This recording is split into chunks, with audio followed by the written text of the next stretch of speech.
What's up, everyone, and welcome to another episode of the Just an Insight podcast. As always, my name is Tim Birkbeck. I am a writer. I am a lover of films, music, and wrestling.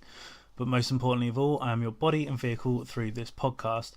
Had quite a busy week last week, so I'm going to try and rattle through my little weekly roundup as quickly as I can, so we can get into this week's episode, which, if I'm honest, I think is a bit of a doozy. So Tuesday, I went and saw the production of Grease at the Mayflower Theatre in Southampton, which, if I'm honest, was a little bit disappointing. I was really looking forward to it because obviously I've seen the film and all that, so it's one of those musicals that I was really looking forward to seeing, but it was just a bit stale if I'm totally honest. Tom Parker from the boy band The Wanted played Danny Zuko, and he was a bit wooden to be honest. You could tell that he didn't really have much kind of experience on the stage, and he just didn't do the role any justice in my opinion. The highlight of the show was actually Jimmy Osmond, which is a weird sentence to say. He came out as the teen angel singing Beauty School Dropout, and came out to the biggest reaction of the night, and something that I included in my review and led to him actually retweeting my review, which was quite a surreal moment to have one of the Osmond brothers read your work. Weird world we live in. Wednesday I went and saw Kamikaze Girls, who were awesome, and their album Seafoam is probably one of my records of the year so far. So it was cool to kind of see those guys, because last time I saw them was with Narwhals, and I wasn't really that familiar with them, so now I'm a bit more familiar with them, kind of get the whole vibe of the band, so that was really cool. And they were kind enough to record an episode of this show, which will be coming up in the near future. On Friday was a bit of a mental day for me up at work. Long story short, there was this woman that we had been phoning us all week, came in and ended up throwing an impromptu party for my best friend who was leaving that day, and it was just absolutely batshit crazy. Like, none of us had a clue what was going on. It was just bizarre. Like, she brought in cheese, like Prosecco and all this, and it was just a very odd situation. But as I said, obviously, like, it was one of my colleagues leaving dues, and it kind of gave me the realization of what a shitstorm work is going to be now that he's gone. It's just like, I know I've been complaining about work quite a lot in this podcast recently, and I don't mean to, but you know when you get to that point where stress levels are just kind of at their peak and you don't really know what else to do. This podcast, as I've said before, has kind of become my outlet, which I didn't really want it to be when I started, but I think for me to sit here with a microphone and just kind of talk is just kind of nice, because I don't have to sit and moan to anyone in particular. I can just kind of air my grievances to myself in my little room, and just get it all off my chest. But yeah, obviously, hopefully, work-wise, I'm kind of hoping to go on to bigger and better things in the near future. And as I said, as long as this podcast continues to grow, continue to keep getting guests on the show, which I've got a few lined up in the near future. Musically, wrestling, hopefully, potentially film as well. I'm starting to kind of put some feelers out there, so hopefully that all comes out pretty soon as well. But yeah, as I just want to say, massive thank you to everyone that's kind of supported this podcast so far, and let's keep it growing. Let's keep those subscriptions coming over on iTunes, the likes and follows over on SoundCloud. I'm gonna look at seeing about getting myself on Acast, because apparently that's quite a good platform to go through. I will put everything up on YouTube. I've just been so busy at the moment, I just haven't had the chance to. But yeah, sorry, I'm rambling a little bit. Also, this week I watched a couple of films which I was reviewed. Well, one was meant to be reviewed, the other one I just wanted to. Firstly, I watched a film called My Name is Lenny, which is about the bare knuckle fighter Lenny McLean back in the 1960s, 70s, from the East End of London. You might know him as the guy who was in Lock, Stock and Two Smoking Barrels, who had a go at the two Scouse brothers in the film, because he was that is Lenny McLean. He was a legitimate East End Londoner hard guy.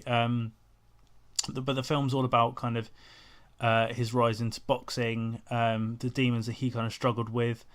I really enjoyed it. It's not, I wouldn't say it's the best film ever, but it kind of harked back to those kind of brick grit films that we had sort of in the early, sort of like late 90s, early noughties, with like Lock, Stock, Snatch, the kind of whole Guy Ritchie kind of element sort of thing. So really enjoyed that. And then today, Monday, when I'm recording this, I went and saw Baby Driver, which is hands down my favourite film of the year so far. I tip my hat off to Edgar Wright, because it's just brilliant. Like, more films should be like that.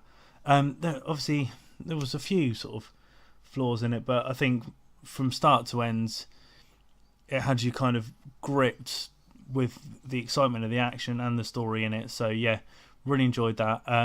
Oh, sorry, I forgot to mention the My Name is Lenny review will be up at vulturehound.com. But the Baby Driver one I did for myself, so that will be up on justaninsight.wordpress.com if you fancy giving those a little read. I'm also looking at doing something kind of new for this podcast. It will be after the main interviews, so obviously won't affect the Wrestling Roundtable ones, because those go on for a while. But I want to, as I said, I want to try and get more filmy elements into the podcast. So what I'm looking to do after the interviews, the feature interviews that we have, I'm going to pick 3 newly released films, TV shows, or whatever, which have had trailers just released, and just kind of give my thoughts on those trailers. It might not be of interest. We'll see how it goes. But I just thought, I mentioned in my intro that I'm a film lover, and I don't really mention the films that I like that much. So I thought it would be a good way of kind of interspersing that. And as I said, hopefully later on down the line we could get some film type guests on the show. Who knows? We'll wait and see. But yeah, so after the little chat I have on this week's episode will be the first one that I do. So I'll pick 3 trailers and we'll go from there. I'm going on way too long on this intro, so I do apologise. We'll get straight into the episode now. It's one I've had in the bag a long time, so I apologise to my guests for it taking so long to come out. But my guests on this week are the trio from my hometown of Portsmouth, known as Noyo Mathis.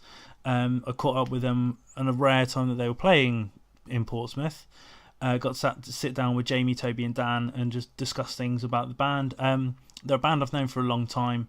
I wouldn't say since their inception, but they do kindly give me credit for kind of getting them on the ladder, because they were playing sort of just kind of indie shows, and I put them on a show back in the day with kind of screamo-y bands, and then that kind of opened them up to other avenues. So I'm really grateful those guys giving me a shout, but I've always been a fan of them, so it was really great to get them on the show.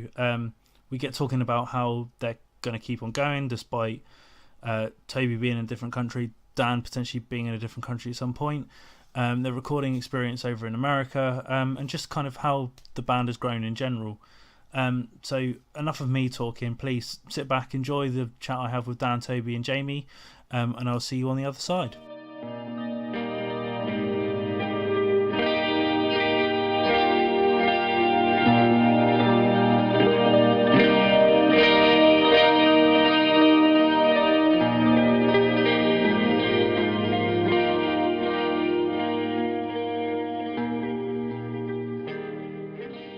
So I'm currently sat in the edge of the wedge room. We'll go with that. With Toby, Jamie, and Dan, which is the trio that makes up Noyo Mathis. Thank you for joining me, guys. How are we all? We're good. Thank you. Very well. Yeah. I'm going to go with Toby first because you've come from Berlin. So yes. How was the trip over? It was good. Tiring, but very good. Basically, the way that I like to do these things is kind of start back right at the beginning. So, obviously, the show's called Just an Insight. So, if you guys can give me an insight of how Noyo Mathis came to be what it is today. Jamie and I played in another band before. Okay. And we were a 4-piece. And Jamie and I wanted to do music like this, kind of like heavy indie rock kind of thing. What was the old band? What sort of music was it like? It was kind of similar, but it was so basically Jamie and I wanted to do this, and then the other two members wanted to be This Town Needs Guns. Okay. So it was like this constant fight of like twiddly stuff over kind of normal like rock music. Yeah. But so that kind of fell apart because they wanted to do their own thing, and then we knew Dan. Dan like helped. He like stepped in for shows and stuff before, and so we were just. He's the only other drummer we knew. we were just you see how they dote on me. Yeah, it's like, well, it's the only one we know really. If there was anyone else we choose there. You became default drummer. Pretty much, I won by default. We looked at our list of crossed out names. Anyone else who could play drums, and then the last name was Dan. So we're like, okay, let's call him. Yeah. And then like a week later, we've exhausted all other options. And yeah, it just kind of fell into place from there really. So what was kind of was there, because I know obviously I've known you guys for a couple of years now, and obviously the direction of your music has kind of changed slightly. So what was the initial kind of idea of the band, or was it just you wanted to jam and something has kind of progressed from it? Yeah, we've never really like. The one good thing I like about this band is we never really like had an idea of what we wanted to be. Like so, we kind of just literally get into a room and whatever sort of style comes out is what we'll go with, which is why like I feel. The earlier stuff of ours is a lot more math rocky, and a lot more like, well, we should put in like a 5/4 bit here because this is cool, and we'll add like a twiddle stuff. But, like, at that point, we're kind of like getting used to the chemistry as musicians together. Okay, yeah. So being a bit uncertain and being like, oh, this bit will be cool, rather than this bit serves the song. Yeah. But not just that. I think in some ways. Not to your own horn or anything, but we two were playing shows and things, and we didn't really have anywhere we were sort of picking. We didn't really have any kind of like promoters and people we kind of knew that kind of did the sort of stuff we did. Like we'd play gospel a lot, and we were always in different random bands and like with like lined up. Like Oasis. Yeah, and so we kind of, and then you offered us a show, or I believe. I don't know if we contacted you. I can't remember how they started, but it was. But we put us on with like a heavy lineup. And of course we were just crapping ourselves, going, "Why the hell are we doing this? This is a really bad idea on every level." Because we thought we'd just get like torn apart because we're quite light.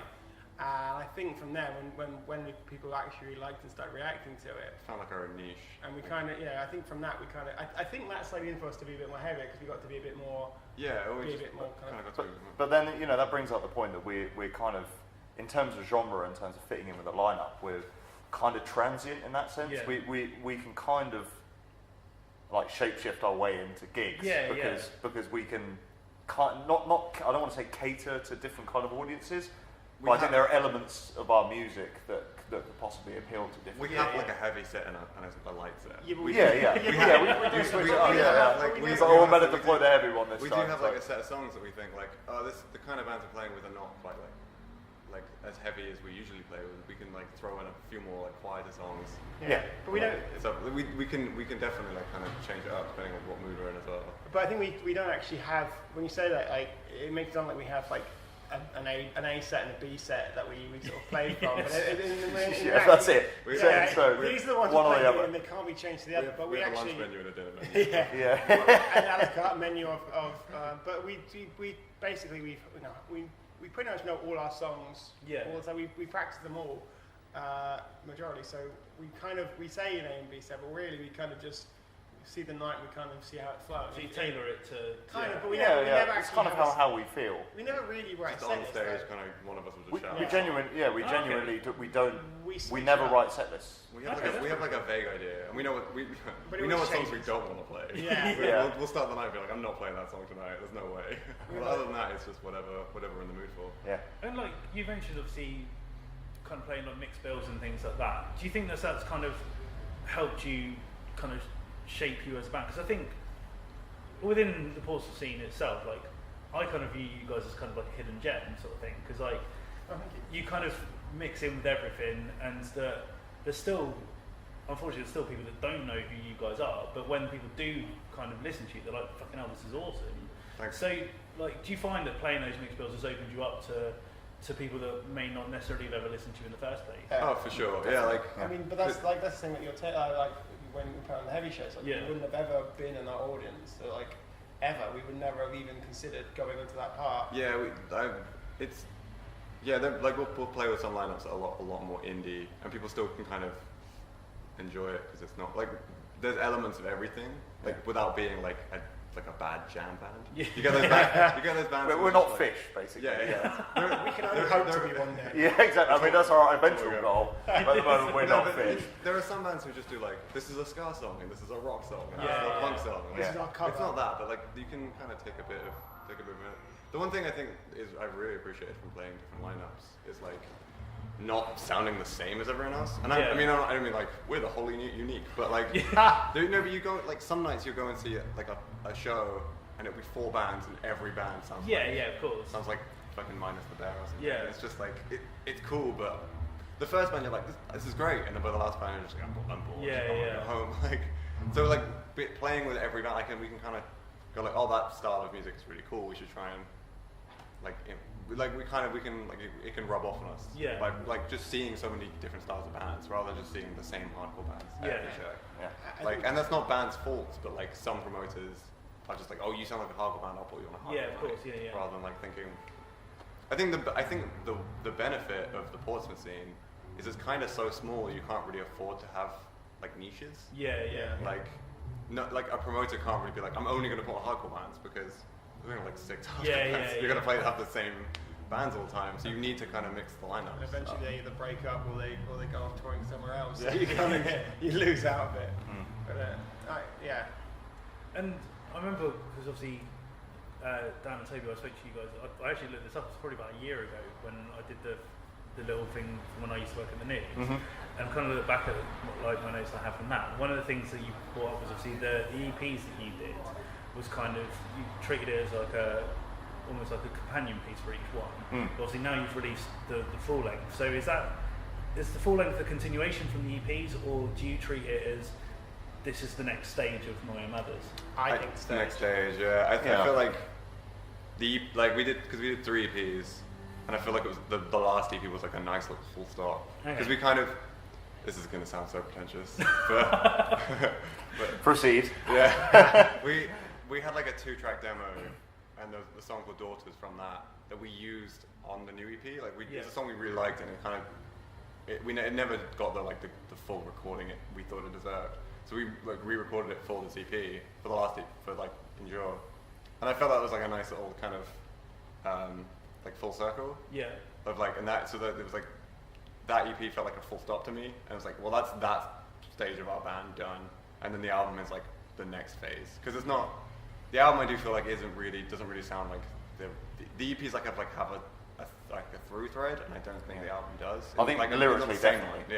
Yeah. So I kind of I consider the 3 to be like a triptych, and they're all tied together and they're all thematic. Yeah, I know. Look who's pretentious now, Toby. No. It's like, what shot? Well, I'm staying out of this. Shots fired. No, it's thematically very similar. Yeah. The three EPs. I mean, they're pretty miserable. Yeah, I think. I mean, the album is miserable. The album's miserable, but it's got different as in there's a lot of hopefulness in the lyrics. There isn't. There was one song about a guy wanted to kill his daughter with a gun. I mean, because he had toothache. I mean, come on. Yeah. I mean, we're not exactly cheering. Okay, well, I'm not saying. Yeah. Okay. All right. I think. Thank you for taking it to its most extreme. You're thematically welcome. I'm sorry that we're not the Monkeys. I'm sorry. I'm not. The name of our next album. Yeah. I think for me, I think when you do a full-length album, generally bands will get lazy and just do a rehash of all the EPs they've done so far. I need to re-record it, add some new songs, and that's kind of it. It's like a best of that moment.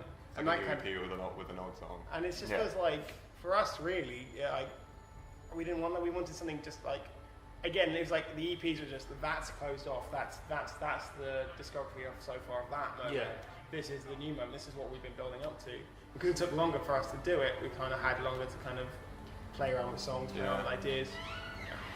And was it you kind of touched upon it there, but was there any kind of particular themes that you wanted to go through with the record? Because I know, again, going back to when we spoke to you before, you kind of jokingly said you wanted to write the saddest album possible kind of thing. but was there...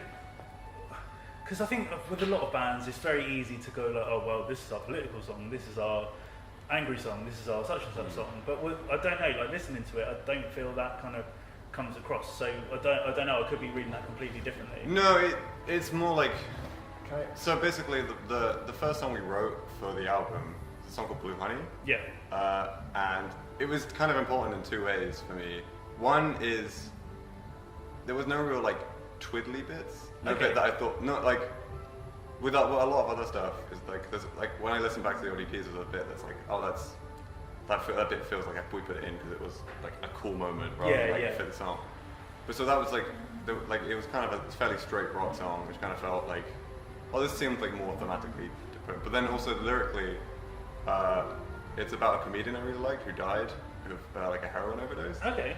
And it was more just like it felt like the whole thematics of the album, like we become who we've always been. It's like the idea of like trying to hide yourself, and then like the true self who's always been there, kind of coming out to the fore. Like he's like trying to hide, like is the kid's trying to hide his addiction. He was like he was carrying on his normal life, and then like literally one day it was like on the news that he died. And it was like kind of hit me in a weird way, and then that was the first song, and then that just kind of weirdly carried through on the album. Like a lot of the songs are about just the true self coming out. Yeah, I think this also one of the only like I don't know, but I told you not to correct me, but one of the only songs where because I don't really write lyrics per se, and Toby does most of the lyric writing because it's kind of I quite like the way he goes. But one song I brought to him were a news article about this woman called Baby Peggy, and she basically she lived this like she was a silent movie actress, like a baby, and she had this horrible life where basically her father had just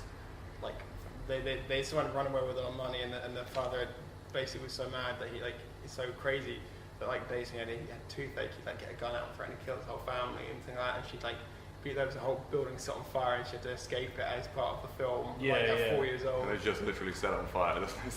Genuinely just locked her in. Kind of the idea of like just taking advantage, like pretending to like care for his kid, but literally just like, oh, I'm doing this because I can get loads of money. Like the idea just that there is just like it's kind of loose because there are some songs about it, but it's like the idea of just presenting yourself to the world as like a false version of you, and then the true version always comes to the fore. Like it. So that's kind of the general idea of the album. And the time in which we were recording it as well, this is when the presidential or the race for the nominations for president was starting to really heat up. And while we were out recording it in the States, it was nothing but Trump basically on TV, and it fit quite nicely with that. Not I don't want to say narrative, but that's kind of. Don't make it a political album. I mean, there are no songs about it. With the next anti-flag as well. We're anti-flag. We're just flag. We're pro-flag. We're flag. Yeah, pro-flag. And you mentioned obviously America. You guys went out there to record the album. What was kind of the thought behind that? Because I think it's quite a bold sort of move to do. But obviously I know that obviously working with Jay Robbins is something that is a pretty cool thing to have under your belt sort of thing.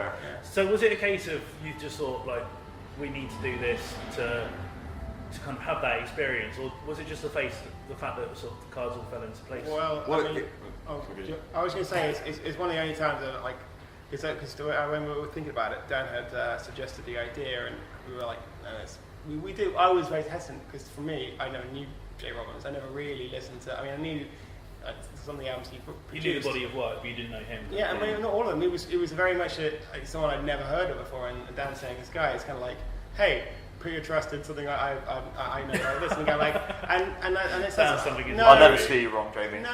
But like the thing is, I always thought I was a bit hesitant because I didn't know, and like I'm very glad that Dan had suggested because it was a moment of just because it was great. I mean, because I didn't know, and we put this trust in this person that these two knew about that I didn't really know, and it was paid off.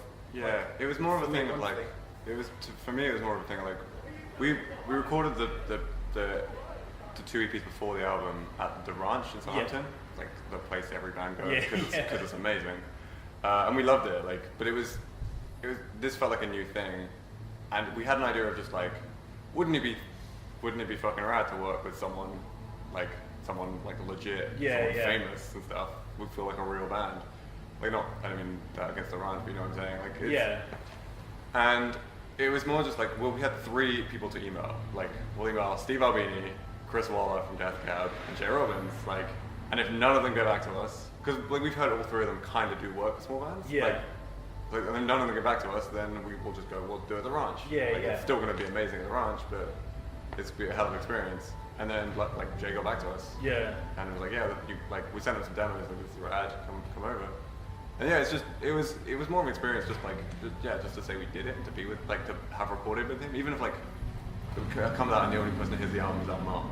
Yeah. Like it's like it doesn't matter. Like I still have that memory of like, I sat in a recording room where like Texas the Reason recorded. Yeah, yeah. Like we saw a picture, like we found like the master CD of Me Without You's first album because he recorded That's that. nice. Like, and like Here it is. I think I was wearing the Me Without You shirt as I was looking at it. I was like, this is cool. This is a weird moment. So talk me through the experience over there, because obviously I've never actually I've been in a recording studio, but I've never actually recorded anything myself. So what was it like working with Jay, and obviously just the experience in general for you guys? It was awesome because every time we recorded before, we've not done it to a click, but we've done it separately. Like so, like as most people do, you like track the drums and then you add the bass on top and the guitar, and you just layer. And Jay was like, I don't want to do that. I don't think it sounds like you can kind of hear when a band does that. Like, Yeah. And so he was like, I just want to put you three in a room and just hit record. Oh, so you live recorded the whole? We were like, the whole album was live recorded. Like, and we recorded to tape as well, which was kind of a new experience. Oh, okay. We added the vocals, but like, because it's just, you can't really capture the vocals. Yeah, so there's overdubs, there's guitar overdubs and but like vocals, little bits of bass. Yeah. But everything else. 90% of the record was done just the three of us in a room. It was just like, go, we'll figure it out. Like, go, like just literally go and record. And we did like, I think we did each song maybe 5 times at the most. Yeah. And then we had like a take, pretty much. Like, so it's all. So that idea of just like, let's get the cleanest, like the best live sound we can get. And he was like, set everything up in such a great way, like. Oh, the room's lovely. Yeah, it's just the sound. Lovely. It was so lovely. The best curtains and the best rugs. Didn't you even wear shoes for the recording? But yeah, he just like that mindset of like just like get the best live sound you can. Like it sounds like a real band. Like when I was at the record, like it sounds like a really really clean live recording to me, which I think is like such a lot of his records sound that way. Yeah. Which I just think is a really cool way for it to sound. Like, you know.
And obviously this tonight going to be your first show of 2017.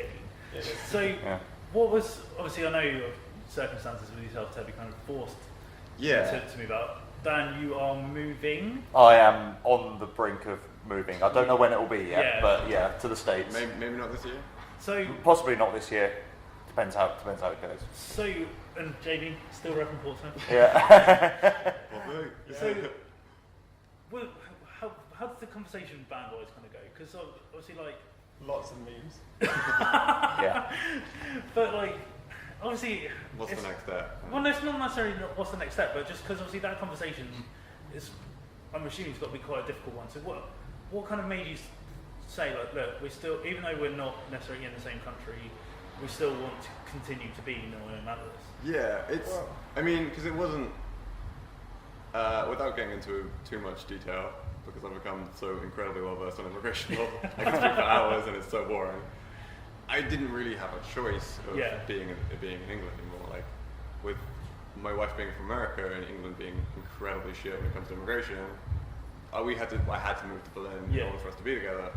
So, but like, I didn't want the band to stop. Like, it's still not like now I'm a bit more settled in Berlin. We can be a bit more. We can do more. Like we haven't had done a show in 6 months because it's been incredibly full for me. Yeah, of course. Like, but now we're settled and now we're a bit more relaxed. Like, we can next time we'll plan a tour instead of just being a one-off show. Yeah. Because how long have you been over there now? I went to America for 3 months and then I've been in Berlin for 3 months. Yeah. So I haven't been in England since like the end of October. Yeah. Yeah. So I guess as you say, it's just a lot of kind of moving parts. Yeah, it's a lot of just not knowing where I'm going to be week to week. It was a strange 6 months of being kind of very transient. But yeah, now we're a bit more relaxed and like we can come back and do shows. But I never wanted to stop. Yeah. I like this band too much. Like, I think and it's not like there was no reason to stop. Like even if we come back and everyone's forgotten who we are, like I still just enjoy playing. Yeah. I still really enjoy like. Even if like we just came back into the band practice and never did a show, it's still like yesterday we had a band practice for the first time in 6 months, and we should have just been practicing the songs we're playing. We wrote like a whole new song, and we were writing new stuff already. Like it was just amazing. Hadn't played together for 7 months. Immediately just like the hell kind of fell back into the rhythm of it. You know, like it's. But I think the thing is there are two sort of mindsets you can go into. You can either go in one saying, I want to be a band, I want to be famous. So you I have to tour this much, I have to post this much. You have to this, and this. And this. If this doesn't happen, the band's not worth it. I'm going to start scrapping and go on to another one. That's one setting, but like we didn't want that. We want to be in a again. We don't want to be in a band. We don't really care for anything but playing shows. We can play shows, get some money so that we don't lose out and play too much on playing. Then that's for us is our success. We wanted our success to be what we determined to be. So this is what we want to do. So the idea, Terry's right. We don't want to be trying to do this and that to be successful. This and that. We want to be play shows, and if we don't get this amount of people, we don't get this amount of hype. We don't care as long as we're playing shows. We have fun and we get to enjoy ourselves. And so we don't get to play as much at all in any way. As much as we want to, but we still get to play, we still practice, and we still enjoy ourselves. So. Then, like, because I've known other bands that have sort of had members in different countries, and they've kind of literally sort of sent sort of demos and stuff over email. Yeah. And stuff. So is that kind of something that you guys have been doing, or is it still sort of working the logistics of things? No, we haven't done that. Like we've been kind of like each writing parts, like. Just it'd be like me. I would just record something on my phone and be like, "This, do you like this?" Yeah. Like just kind of like that sort of stuff. And so we've been like writing, still kind of writing. It's been slower. Yeah. Because we've almost every song we've ever written has come about in a practice room. It's not even like I brought a riff to the guys. It's like it just kind of organically comes out. So writing, it's been kind of a weird challenge to completely change our writing style. But it's been a fun challenge, and we're still like coming up with ideas, and we have a few songs. Like so, I mean, this is an exclusive. Yeah. But like we're probably gonna try and record something by the end of the year. Like probably get something like we just released the album, but we want to get something new out as well. Like so there'll be some. I think hopefully, touch wood, there'll be something new out. Yeah. And I think that kind of gives a credit to you guys, because I think you've always been quite relentless in the work that you kind of do. As you say, you had the 3 EPs, and then I know obviously the album process kind of took a little bit longer, but I think obviously in the time that I've known you guys, it was something you were talking about so it was always kind of the ball rolling. Yeah. So is it a case of, as you said, like when you came back to do the band practice, that everything just kind of, your chemistry kind of just, everything seems to mould together? There's no kind of forcefulness in like, oh well, we've got to write a new album, new track, new EP. Yeah, it really is. Like, we try and force it. Yeah, we've had like, oh, we should like. We'll have a writing session. Like we'll have like. So we go into a room. We go, oh, we should write something new. We go into a room, never write anything. We end up just playing Enter Sandman for like an hour. Yeah, genuinely. We generally do. Weirdly though, because obviously like now I'm in the divorcee, it's weird because like seeing those guys do it, it's just bizarre because like it'll literally just be like Miles or Adam will just do a riff and then it'll just all of a sudden. It just blooms. Yeah, it really. That's what we do. I have had one song where I wrote like 80% of it before it came to the band practice, and I showed the guys. We recorded it, and then like a week later, we're like, we hate this song. Like, this is terrible. Like, it's the song that like, oh, I wrote it, and then I'll bring it to the guys. Was like the least organic sounding song. It's just, you can hear it. Like, I don't know. We released it as like a B-side, like just the two-track demo, and I listened to it like fairly recently, and I was like, this it just sounds really like forced. As a song, like I came up with this idea, and then like we'll make the band do it. It's kind of pieced. It sounds pieced together. Really. Whereas like there's almost there's like. It's not even like coming with one riff and then we do it. It's literally just in the room, we'll be fucking around, and then one of us will play something, and then the other one will hear it and go, "Oh, this is cool. I'll play along with it." And then it'll just eventually just snowball into a song. Like most of our songs, like we'll write the skeleton of it in like 10 minutes. Like it'll just fall into place, and then we'll like, "Oh, we should add this bit and this bit and this bit." Like, so in that terms, because myself being obviously the vocalist, and obviously I find like fitting lyrics and stuff is obviously for me it's quite a new challenge. But do you kind of have lyrics set written and then just think, right, this is what's going to go for that song? So how do you kind of come up with that? Because again, going back to what we spoke about before, obviously the lyrical content is quite sad and things like that, but obviously the tone of the music is kind of upbeat in places. So what's kind of the process of that? No, it's more like, I mean, it's interesting for you to answer this afterwards, because I want because you're just a vocalist, right? Yes. I mean, just. But just a vocalist. No, but like, because like it's different for me because I'm writing the guitar melody at the same time as doing the vocal melody. So the vocal melody to me is usually just like nonsense words. I'll just come up with a phrase, or like it'll just be like 5 sentences, none of which really make sense, but I'll have like a 10-word sentence, and like 2 of the words I know want to be the lyrics. But the rest are just random placeholder words. Scratch vocals.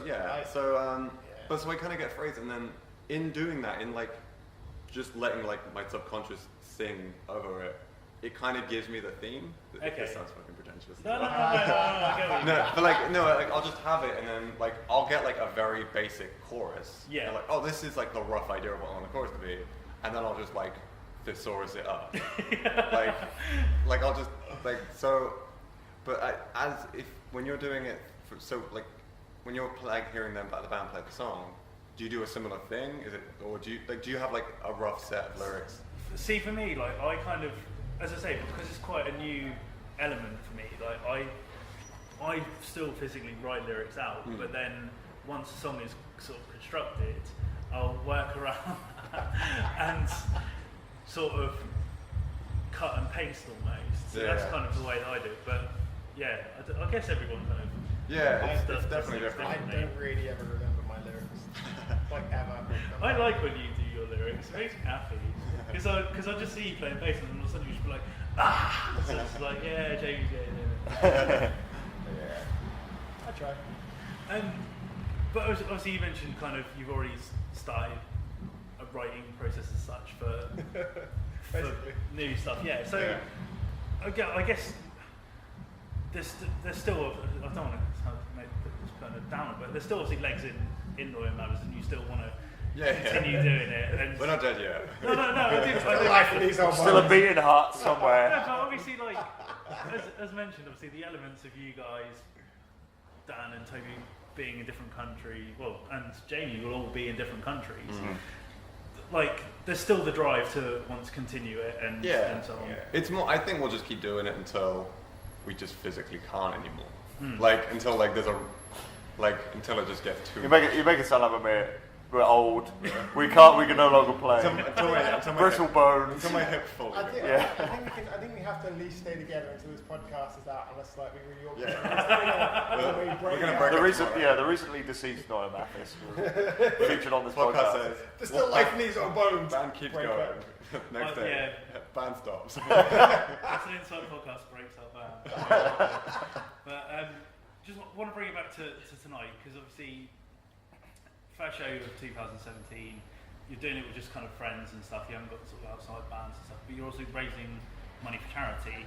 I just wanted, because weirdly enough, I was introduced to Aurora New Dawn about 2-3 years ago, because someone I was doing a story on their job. It was the sister of the woman that runs it. She was doing like a fire walk sort of thing to raise money for them, so that's how I got introduced to the charity. But just kind of wanted to get how you guys kind of came about what they did and why you decided that tonight you wanted to raise money for them. Well, basically, we wanted to make it we wanted to do something special for a local charity, or for a charity in general. At first was the idea, and the seed of that idea sort of grew into we should support a local charity, and specifically given the environment of, say, going back to Trump, for example, and that sort of attitude to women and that culture around the world. coming back up everywhere in the world, and it's Not like here. it's something that's visible and something that's become so much more important recently. I mean, it's always been important, but you know, because it's in the limelight and everything, it's something we wanted to do, and we wanted to focus on that. So I kind of put feelers out and tried to ask which charities would be good to support. And Elle came back to us. Elle Morgan. I think she used to work for them, or used to work with them. Some connection to them. Yeah, she had a connection to them. He's okay. Sorry, Carl's taking photos in the corner. Sorry, Dan. Carry on. No, basically, it's deeply important. You know, we all, we all have mothers, people have daughters, aunts, whatever. Any female relation or any kind of female friend, you should be supporting those people. And why not focus on something important like helping the survivors of domestic abuse and violence, and something that's deeply meaningful to us, and we just wanted to give back. And that's wanted to just put our support out for that. The way I like to end this is ask each member what their sort of favourite song that they like to play live, because I know it's hard to pick a favourite song that you've written, but I think live you get a different feel for it. So everyone kind of gets a different feel for the energy of a certain song. So that's how I like to end it. So Toby, if I start with you, what would be your favourite song? I like 2K. Yeah? Any particular reason? Yeah, it kind of builds on a really like it starts out super slow and kind of just slowly progresses, and the end just has like a balls out riff. Yeah. Like really ridiculously stupid riff. I feel like it just constantly chops and changes in a really cool way. And 2K is my favourite. Jamie? Scratching his chin. He was going to say 2K. No, you can say the same one. You don't have to say different. No. I think it's going to be either We Become Who We've Always Been or Blue Honey, only because I just enjoy how kind of the power that they kind of have in them in terms of like, especially towards the end, like the great songs at the end, and just build up and just release this kind of like just any frustrations or any just you can vent them out, and those, especially at the last moments, and especially with Toothache as well. And I just think that they just really kind of live to me just feel just perfect. Yeah. So Jamie picked 3. Yeah.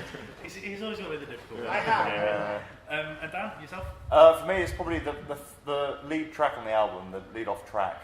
It's a track called Morning. Yeah. It's probably one of my favourite things that we've ever written, because it kind of harks back to the stuff we've done previously in the way it's almost quite mathy, but I just think having the going into huge choruses in that song, and it's just so much fun to play live and really satisfying to play, and it's quite fun to play on drums. So that's the thing. That's the reason I like asking this, because I always find what the drummer says the most interesting, because obviously like a lot of the bands I talk to obviously like grindcore bands and stuff like that, so they're just like constant blast beats, but they always kind of pick the one with the most kind of rhythm and stuff. So. No, that's cool. Guys, thank you very much for taking time to speak to me. I'll let you sell your gear for tonight. Looking forward to it. Cool. Thanks very much.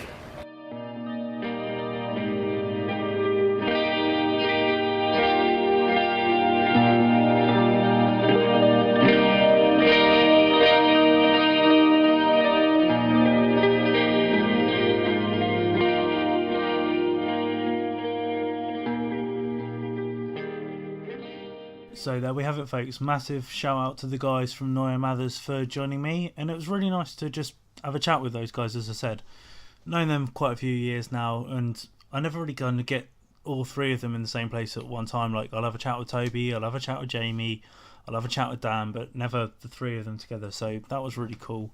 And obviously with Toby now living in a different country, it's getting a lot harder.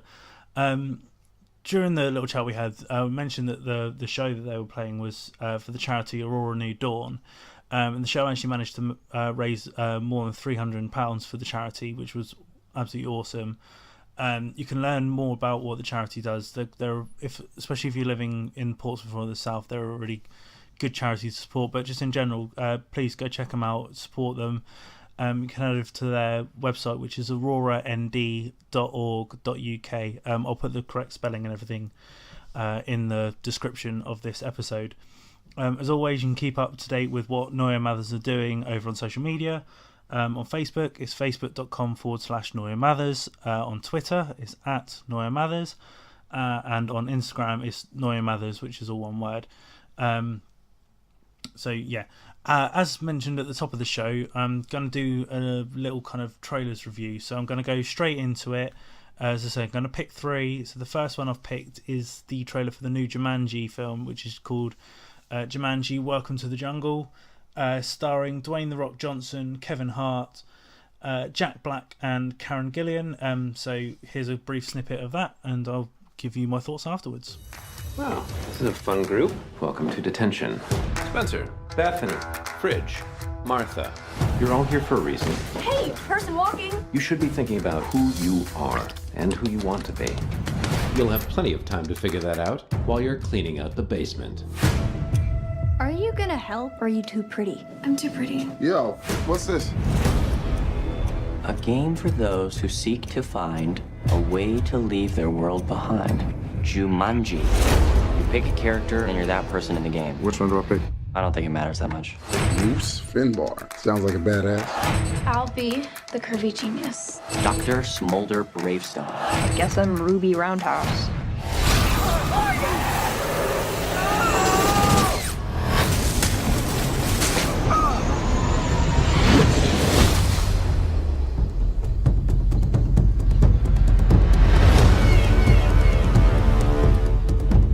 Guys.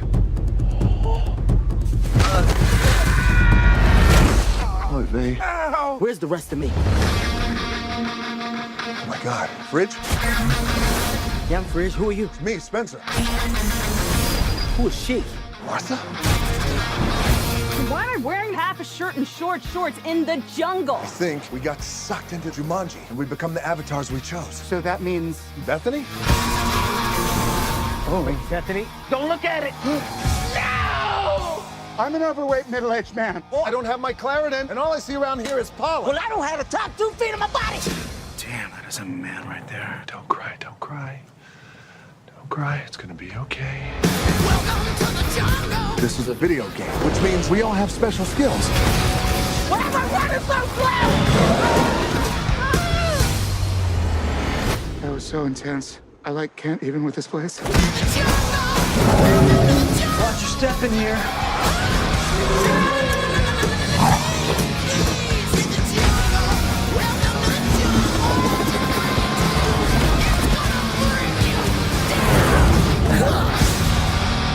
Maybe we're all in a coma. What? That old game machine must have electrocuted us, and now we're all... Oh my God! You better get in there and save her. I'm not gonna get in there. You get in there. I got a backpack on. You don't get in water with a backpack. Everybody knows that. So the original Jumanji film was a film that I loved during my childhood. That kind of escapism that film gave, I just thought was phenomenal. So when I first saw that this was coming about, I was very apprehensive, very skeptical. But I have to be honest, I kind of like the whole concept of bringing it forward into the modern day, making this new Jumanji computer game where the characters get drawn into their avatars. It does look a little all action, but what are you going to expect with a film that's starring The Rock? This is kind of what he's known for, which is fair play. It's making him millions and millions of dollars, and yeah, fair play to that guy. May not be a film that I'm going to rush out and see, but it does come out around Christmas time, so it could be one of those films for a family outing around the Christmas time, and it looks like it's just going to be a good feel-good kind of film. So yeah, the next trailer I've picked is for a film called 6:66 p.m. It's starring Jim Clock, Chad Ridgely, and Alexis Kelly. I didn't really know anything about this, but here's a snippet.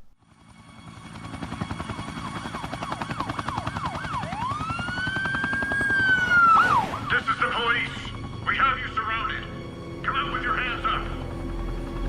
Release the hostages, Jimmy.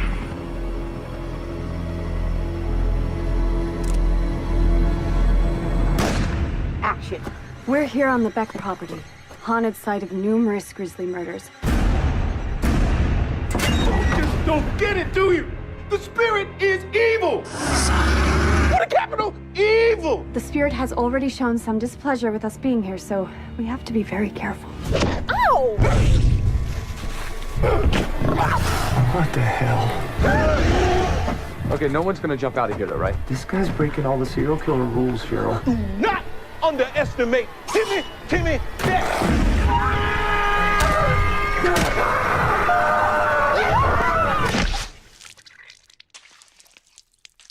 Holy tits! Here's some extra batteries. Pete! It's a really nice rack. Right, I'm gonna be totally honest. Only reason I choose this trailer was because of the title of it. I thought it looked quite cool, so I just wanted to see what it was all about. I totally regret it, to be totally honest. It looks like Scary Movie, but done on even less of a budget with no names of note. Sorry if anyone's a fan of the actors and actresses that I named before the trailer, but I haven't personally heard of any of them. And I didn't laugh at a single joke during the trailer. So yeah, maybe let's just avoid that one when it comes out in November. Finally, the last trailer I've picked is for the Netflix film of Death Note. I wanted to check this one out because obviously there's a lot of controversy behind the casting of the film. I haven't actually seen the anime itself, but I've heard really good things, so it's probably one of those ones that I will watch the anime before I watch the live action version. But let's jump into it. All the people that make life miserable, make life dangerous.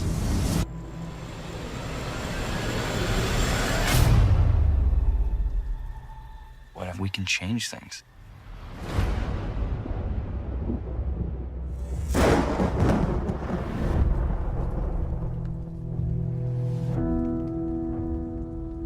The human whose name is written in this note shall die. Shall we begin? You're a death god? Yes. What exactly can I do with this death note? Put your name down and see what happens.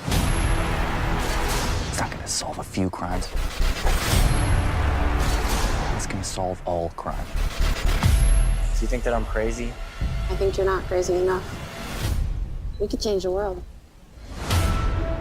The killer is taking credit for over 400 deaths. Although we do not know how he kills his victims, we do know he's not some omnipotent force. He's a person, like you or me. You're the one who flew into the sun. I'm just here to make sure you burn. We're not the good guys anymore. Hope you know what you're doing.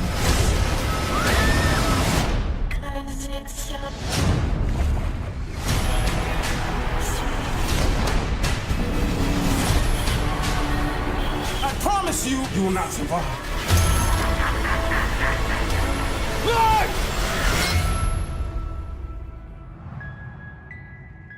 What they want is a god. So let's give it to them.